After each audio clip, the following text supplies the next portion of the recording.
Complacido se encuentre por acá en esta disertación, comentarios que pretendo abordar sobre la reforma 2021 del Código Orgánico Procesal Penal. En esta sesión vamos a abordar lo referido al llamado efecto suspensivo y las reformas en fase de juicio y fase de ejecución del proceso penal venezolano.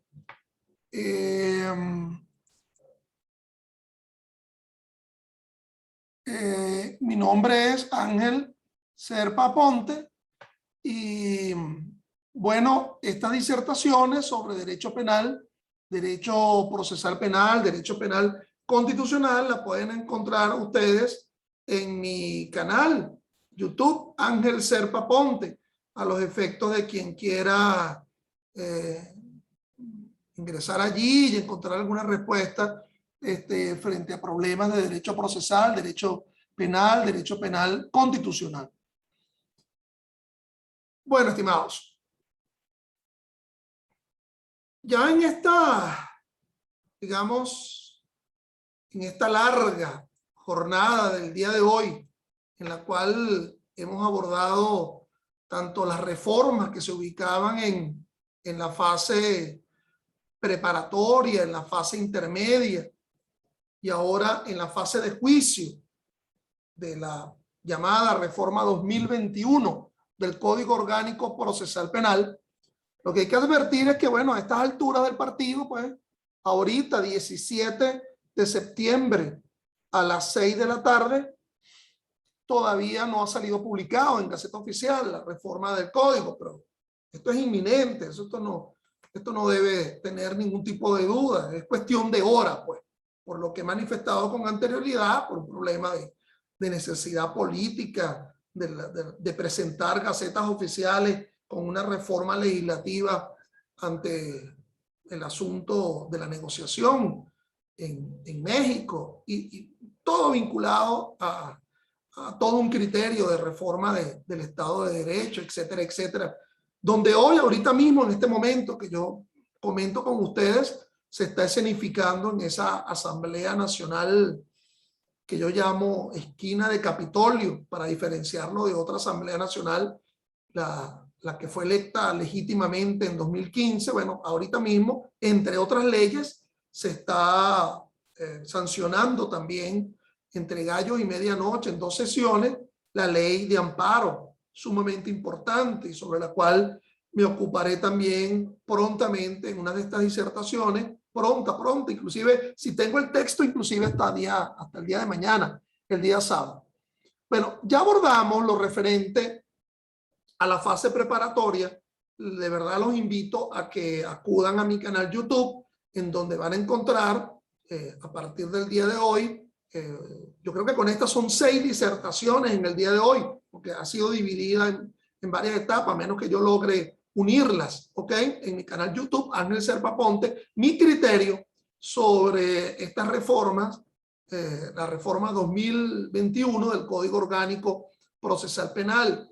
Hay puntos claves, esenciales, no quiero volver sobre lo ya disertado, un poco para que me rinda el tiempo acá, pero recuerden que, por ejemplo, en lo que se llama la fase preparatoria, es sumamente importante la sanción, porque todavía no ha sido promulgado, no ha sido publicado en Gaceta Oficial. A lo mejor quedaría la posibilidad de un veto constitucional por parte del presidente, lo cual yo lo dudo, ¿okay? Yo definitivamente creo que sobre lo que hemos abordado es el texto que va a ser tratado, que va a ser publicado en forma definitiva. Decía yo, esa reforma del artículo 126 sobre el acto de imputación en la fase preparatoria, en la cual se deslinda el concepto de imputación formal y el concepto de imputación material, pero que en mi humilde parecer, en mi humilde criterio, no desbanca el criterio de la Sala Constitucional en la sentencia 537 del año 17 sobre la necesaria imputación en sede jurisdiccional. Fíjense que la redacción que establece ese 126 tanto el propio como el 126A del Código Orgánico Procesal Penal 2021, habla, lo reitero, el tema de la importancia cuando habla de la llamada probabilidad objetiva de responsabilidad, lo cual implica un análisis del término, pero que ubique en la noción que ese fiscal que imputa es quien tiene que adecuar tanto a la perspectiva objetiva, la causación, como la perspectiva culpabilística del delito que está imputando, más la noción de atribuibilidad. Pero el tema es, para quedarnos en lo procesal exclusivamente, que al final de ese artículo 126 indica que tiene que ser conforme a las pautas de la declaración del imputado, que está descrita en el artículo 132, que no es una norma que ha sido tocada y que precisamente la sentencia 537 de julio de 2017 de la Sala Constitucional lo que hace es interpretar el artículo 132. Es decir, si el nuevo 126 remite al 132 y ese 132 ha sido interpretado por la Sala Constitucional, en mi personal criterio todavía sigue existiendo la necesidad de la llamada imputación en sede jurisdiccional. Aunado al tema vinculado al peligro de fuga que ya analicé en su momento, y sobre todo, y ahora me ocupo de la segunda disertación que hice hoy, que es sobre la fase intermedia, esta posibilidad de las atribuciones de las funciones de la víctima en el artículo 122 del nuevo Código Orgánico Procesal Penal. Fíjate que no se toca el tema del concepto de víctima propiamente dicha, que está en el 121, víctima como ofendido directamente por el delito o víctima secundaria, sino las atribuciones. Y dentro de una de las atribuciones, bueno, nada menos y nada más, está la posibilidad de solicitar diligencias de investigación preacusación, es decir, en fase preparatoria, ante el Ministerio Fiscal, bien sea que se haga por la denuncia, o bien sea que se haga por la querella, o bien sea que ya haya ocurrido una imputación sin intervención de la víctima, como la aprehensión flagrante o el llamado conocimiento oficioso. Esta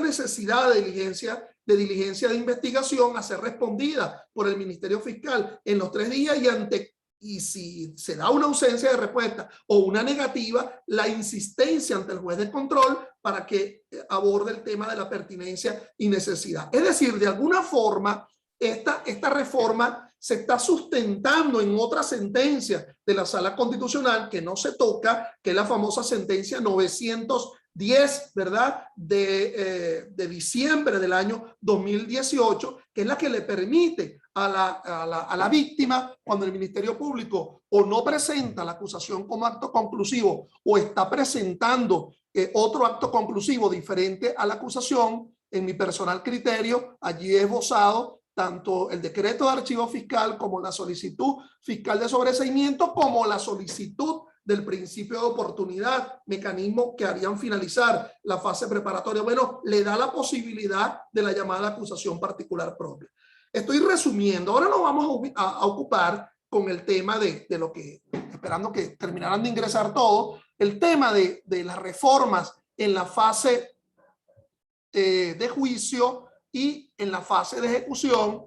Y un tanto estoy como mucho más relajado. Y quizás, si queda tiempo, hasta podríamos permitir una sesión de preguntas. Estoy mucho más relajado porque este tercer bloque, el tercer bloque de la reforma, son reformas muy instrumentales de lapsos de término que lo que hacen es tratar de, en la medida de lo posible, lo que hacen es tratar de reducir el tema de la dilación procesal, tratar de dinamizar la actuación procesal, acortando lapsos, acortando términos, e inclusive afirmando muchas garantías constitucionales, procesales. Es decir, en sentido global, la reforma 2021, por más que uno cuestione la procedencia de la misma y el entorno sociopolítico y la finalidad, es una reforma, digamos, con un mayor contenido garantista. De verdad, una reforma importante. podrá tener sus bemoles, pero, y sus diferencias, que hay que analizarse y concatenarse con ese criterio de la Sala Constitucional, que también se ha excedido de forma abundante en crear precedentes vinculantes y establecer una especie de paralegalidad al lado de una norma de carácter orgánico, como el Código Orgánico Procesal Penal, que si es orgánico es porque está desarrollando una norma, un principio o un valor constitucional. Entonces, bueno, sin más, vayamos a ahondar en lo que se refiere a esta reforma en esta fase en la fase de juicio y en la fase de ejecución. El artículo 318 es tocado. Recuerden que ese artículo 318 es el que aborda el tema de la concentración y de la continuidad, que son dos principios fundamentales. Es decir, en la medida de lo posible, el juicio oral y público debería terminar en el menor número de sesiones por el tema de mantener, digamos, el conocimiento de lo que se debate en el juicio oral y público. Es decir, una relación de inmediación, de concentración, pero que si surge la necesidad del rompimiento de la llamada concentración, que en la medida de lo posible se trate que la audiencia de juicio se escenifique en una sola sesión, que todo el debate se realice en una sola sesión, y si surge la necesidad de hacerlo en sesiones distintas, que el planteamiento de continuidad conduzca a un acercamiento de los lapsos. Entonces, bueno, en ello lo que se hace con respecto al Código 2012, que es el código vigente hasta que no se publique el nuevo Código 2021, si es que el presidente de la República no le da un veto constitucional de nuevo, lo cual dudo, bueno, es acortar lapsos. Veamos lo que nos dice el encabezado del 318, al lado, en la columna de la izquierda, tienen la redacción del Código 2012 y en la columna de la derecha tienen la redacción del Código 2021. Se podrá suspender, es decir, que se podrá suspender el debate por un plazo máximo de 15 días, computados continuamente. Ahora se dice que se podrá suspender por un plazo máximo de 10 días, computados continuamente. Es el único cambio, lo cual reduce la posibilidad de distanciamiento entre una sesión y otra del juicio oral y público. Digamos, esa disminución de esos términos, bueno, yo creo que guarda cabida y que debería también implementarse en otra fase del proceso, lo cual, por ejemplo, se pretendió realizar con respecto al diferimiento de la audiencia preliminar, que tal como le expliqué esta tarde, ese diferimiento, esa refijación se haría para solamente 5 días. Recuerden que serían 5 días hábiles, días de despacho, porque presentada la acusación nos encontramos en fase intermedia y entonces se da ese cómputo de días hábiles conforme lo establece el artículo 156 del Código Orgánico Procesal Penal. Claro, lo que pasa es que esa reducción en 5 días está invalidando las otras atribuciones de las otras partes de poder cuestionar a través de las excepciones el por qué se está haciendo la refijación. No es el caso de lo que ocuparía en esta noción de la llamada continuidad, porque aquí una reducción en la continuidad más bien obra para solventar de una forma, digamos, mucho más expedita, como lo establece el artículo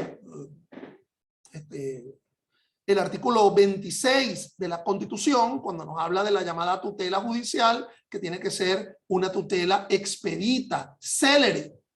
Bueno, veamos otra norma que ha sido reformada, que también es un problema simplemente de cifras, de lapsos. El artículo 320, que nos habla de la interrupción del debate del juicio oral y público.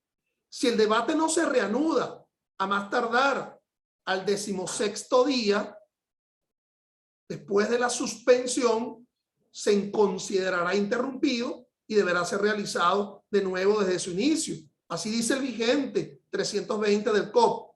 Aquí se reduce al 11º día. Es decir, si el debate no se reanuda a más tardar al 11º día, 11 días después de la suspensión, se considerará interrumpido y deberá ser realizado de nuevo desde su inicio, con lo cual aúna, ¿verdad?, a esa celeridad, a los efectos de propiciar, ojalá así fuese, evitar retardos procesales. También otro problema de cifras, pero ya añadiéndose algo más, es lo que establece el nuevo artículo 325 del Código Orgánico en la reforma 2021. A ver, en el vigente se nos dice, columna izquierda, el juez o jueza señalará la fecha para la celebración de la audiencia de juicio que no deberá tener lugar no antes de 10 días ni después de 15 días hábiles.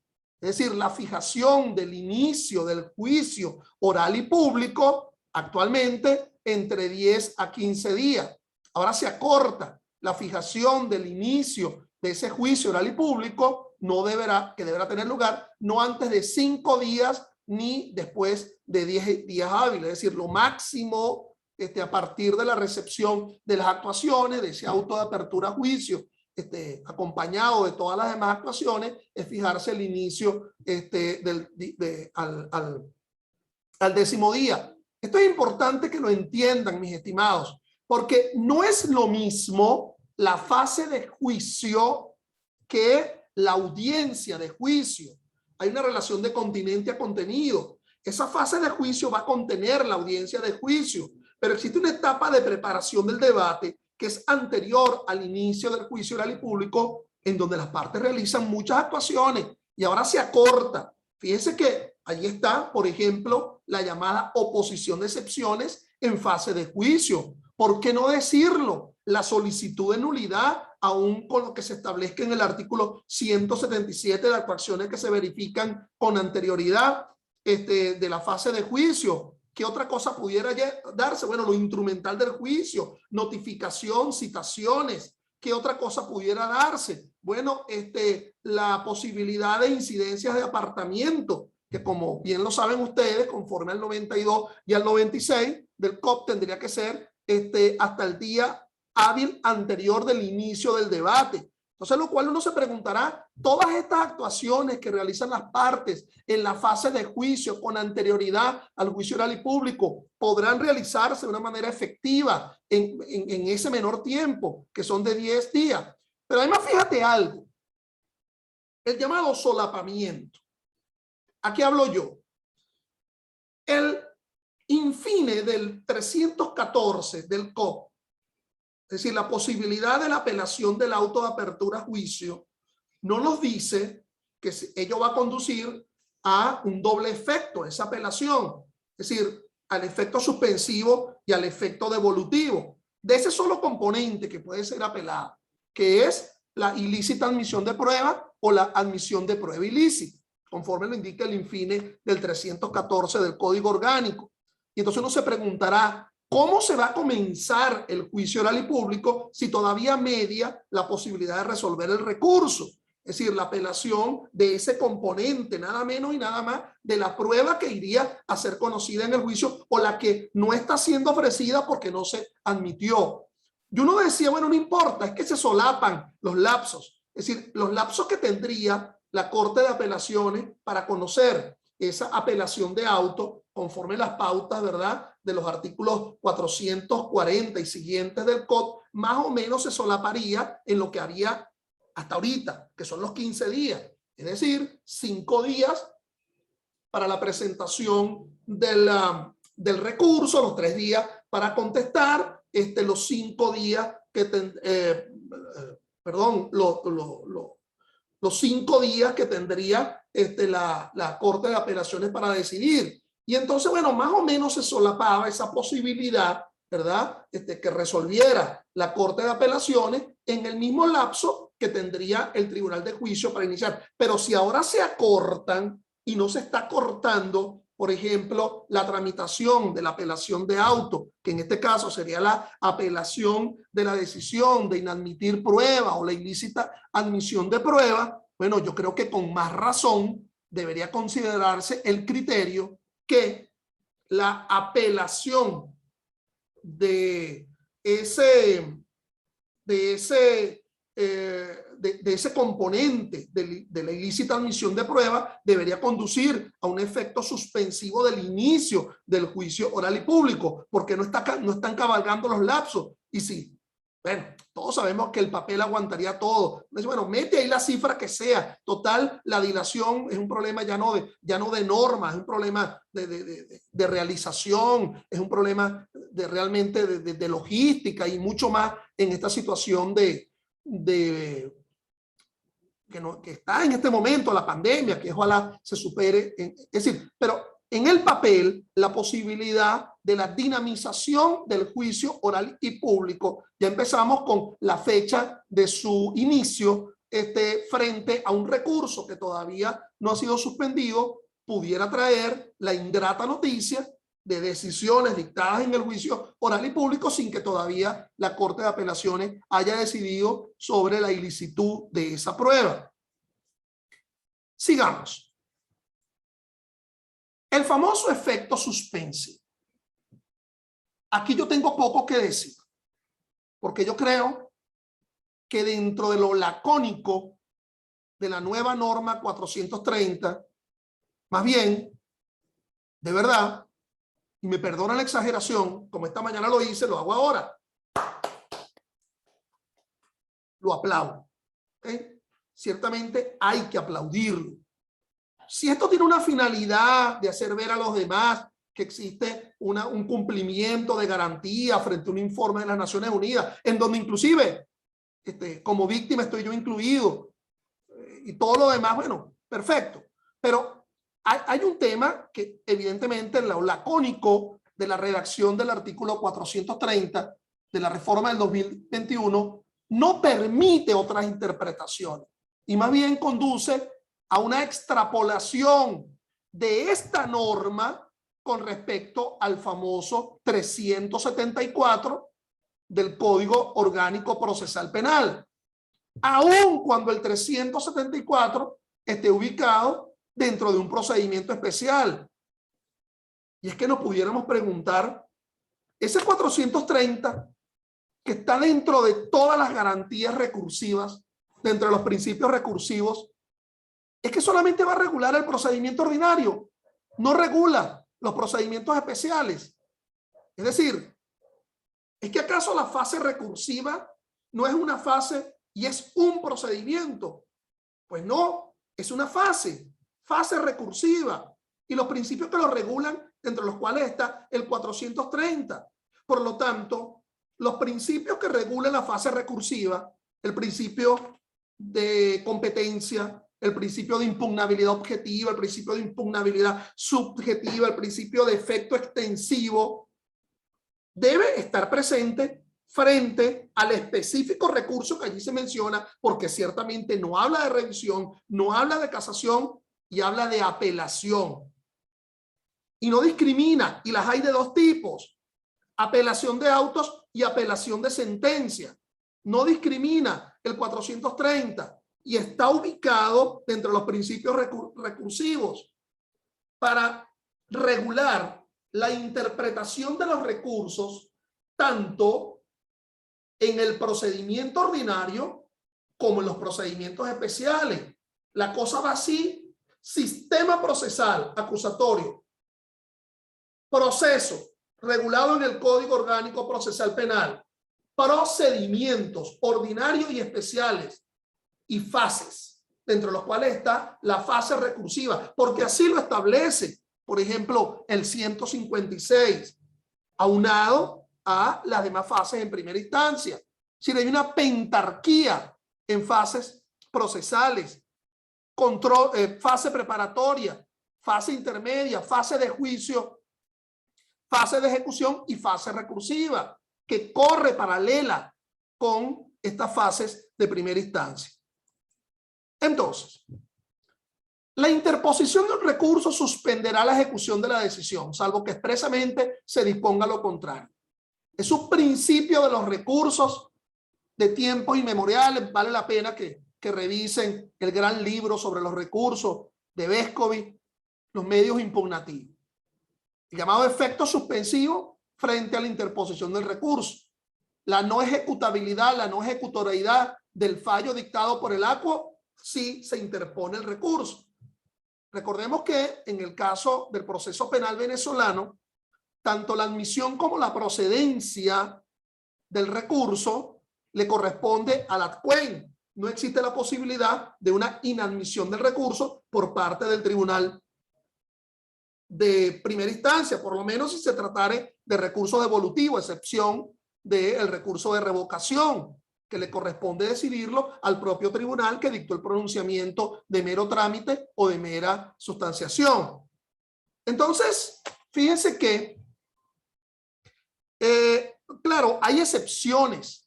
Por ejemplo, la apelación frente al auto de privación de libertad preventiva, descrita en el 240 del Código Orgánico. Bueno, esa apelación no suspende la ejecutoriedad del fallo, bueno, porque lo dice expresamente la norma. Es decir, pareciera que en la mayoría de los casos las excepciones se vuelven regla, ¿ok? Frente a lo normal. Ahora bien, decía el famoso parágrafo único, la llamada excepción del efecto suspensivo en el vigente COP 2012. Cuando se trata de una decisión que otorgue la libertad al imputado, la interposición del recurso de apelación no suspenderá la ejecución de la decisión. Fíjense que no se está hablando de si es sentencia o si es auto, decisión que conduce a la libertad, salvo en los delitos siguientes, que eran los delitos o son los delitos de mucha significación. Y dice al final, ¿verdad? Y el Ministerio Público apela en la audiencia de manera oral y se verá la defensa. La fundamentación y contestación del recurso de apelación, y ese que no discrimina autosentencia, se hará en los plazos establecidos para la apelación de autos o sentencia, más bien los engloba. Es decir, en el lapso que corresponda para autos o para sentencia, dependiendo de si en ambos casos lo que se concedió fue reafirmar la libertad, porque se dice que la libertad no tiene por qué decretarse. Bueno, pero en fin. ¿Qué nos dice el nuevo? ¿Qué nos dice el 430 del COP 2021? Lacónicamente sigue manteniendo el llamado efecto suspensivo, salvo que expresamente se disponga lo contrario. Y tú dirás, pero claro, es que se dispone lo contrario en el artículo 374 del Código Orgánico Procesal Penal. Es decir, lo cual no sería conducente en el artículo 400, en la decisión que dicta la privativa, que está regulada en el artículo 240, porque allí el juez no dictó la libertad, dictó más bien la restricción de la libertad, la privación de la libertad. Aquí en este caso, el juez está otorgando la libertad y es un principio recursivo. Cuando se trate de una decisión que otorgue la libertad al imputado, la interposición del recurso de apelación no suspenderá la ejecución de la decisión. Nótese lo lacónico, cómo se reitera la frase que no estaba presente en el vigente Código Orgánico. Cuando se trate de una decisión que otorgue la libertad al imputado, la interposición del recurso de apelación no suspenderá la ejecución de la decisión. Profesor, usted está planteando la contradicción entre dos normas que surgen del mismo Código Orgánico Procesal Penal. Bueno, no es nuevo. Ello puede ocurrir. Y para ello es que existen salas, la sala constitucional, la sala de casación penal, que interprete frente a un caso en concreto entre contradicción de normas, cuál es la norma de mayor jerarquía. Aquí estamos hablando de un principio de todos los recursos, pero específicamente aborda el recurso de apelación. Es decir, en mi personal criterio, ese aparte del nuevo artículo 430 inhabilita el efecto suspensivo del artículo 474 del Código Orgánico Procesal Penal, porque afirma el tema de la libertad, lo cual se resuelve sobre la base de una asunción de principios. ¿Ok? Fíjense que yo he cambiado un tanto ese criterio.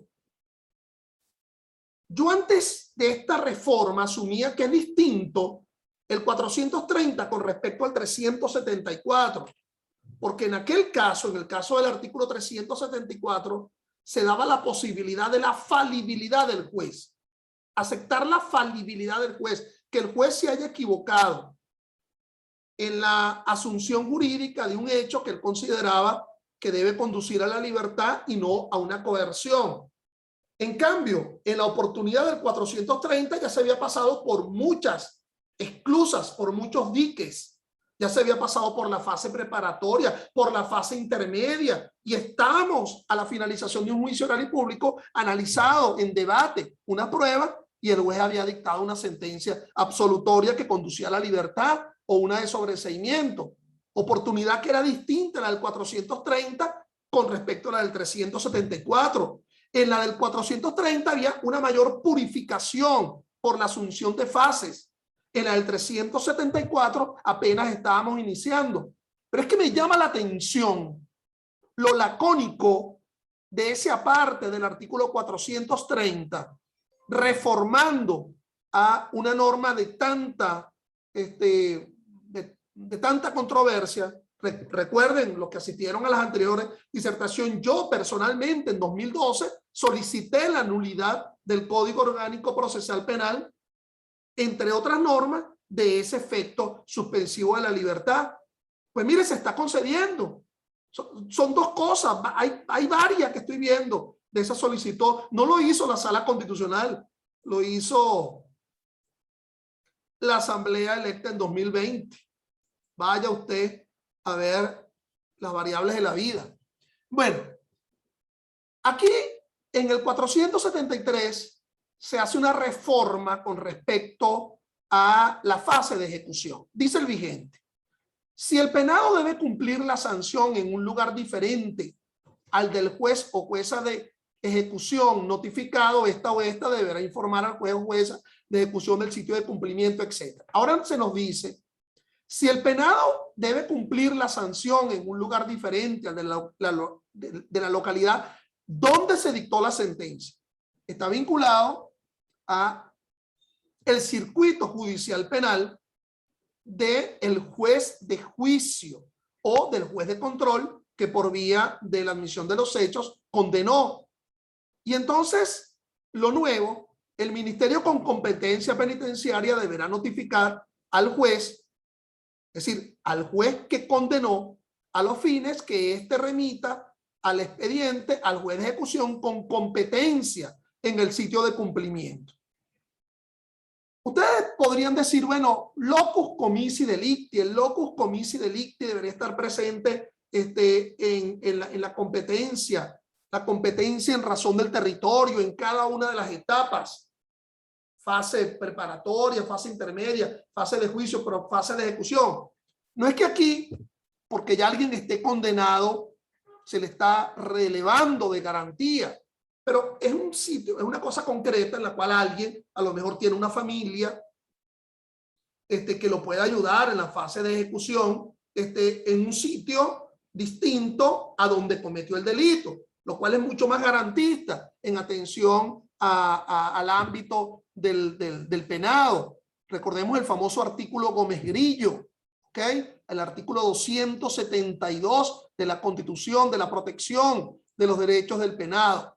El ministerio con competencia penitenciaria no podrá ordenar el traslado del penado a otro sitio de reclusión. Aplausos, porque ¿qué era lo que decía en la norma actual? El ministerio con competencia penitenciaria podrá ordenar el traslado del penado. En lo lacónico de la norma se expresa su carácter, su instrucción. Claro que nos restaría abordar el análisis de otra norma que ha sido reformada, que es el Código Orgánico Penitenciario. Fíjense que lo que me preocupa de esto es lo siguiente. En la norma actual se indica que el juez de ejecución debe remitir copia del cómputo para que se proceda conforme a lo dispuesto en el numeral 3 del artículo 471, y ello desapareció del vigente artículo 473. Cuando uno va al numeral tercero del artículo 471, bueno, le corresponde al Tribunal de Ejecución la realización periódica de inspecciones de establecimientos penitenciarios que sean necesarias y podrá hacer comparecer. Lo que no me gusta al haber desaparecido esa previsión es que se administrativice aún más la fase de ejecución, la fase, perdónenme que no quiero ofender, que alguien diga es una fase de carceleros, no, es una fase procesal, donde el juez de ejecución tiene muchas decisiones que puede asumir y que debe asumir el respeto de las garantías procesales, ¿ok? Entonces, bueno, ello me preocupa, de verdad. El otro tema es, miren, lo único que está quedando del artículo 516 son competencias del Ministerio para el Servicio Penitenciario la siguiente. Lo que antes estaba en el numeral segundo. Regular la organización y funcionamiento del sistema penitenciario, etcétera, etcétera. Todos los otros numerales, bueno, desaparecieron, ¿ok? Y se está incorporando lo siguiente. El ministerio con competencia en servicio penitenciario deberá contar en cada circuito con una oficina de enlace para la recepción y tramitación de los ingresos, y los centros penitenciarios deben destinar el espacio adecuado para los jueces de ejecución desempeñen sus funciones de garantizar. Entonces lo que está pasando sencillamente es que todas esas atribuciones, todas esas competencias descritas en los largos numerales 8, perdón, me quedé corto, en las 15 numerales del artículo 516 del vigente Código Orgánico Procesal Penal, fueron incorporadas en la reforma del Código Orgánico Penitenciario. Por último, ningún civil podrá ser juzgado por los tribunales de la jurisdicción penal militar. La reforma del artículo 517, que no debo más que aplaudir, porque en la famosa sentencia 423 del 27/11/17, en el caso Ángel Serpa, en el cual injustamente un tribunal militar asumió el conocimiento de mi causa por yo aspirar a ser magistrado del Tribunal Supremo, bueno, la Sala de Casación Penal condujo a la nulidad del abocamiento de todo lo actuado, y ese criterio se manifiesta allí. Por favor, vamos a incorporarnos con las mismas coordenadas si se quiere hacer preguntas, ¿verdad? Porque hay algo que decir con respecto a esa última norma.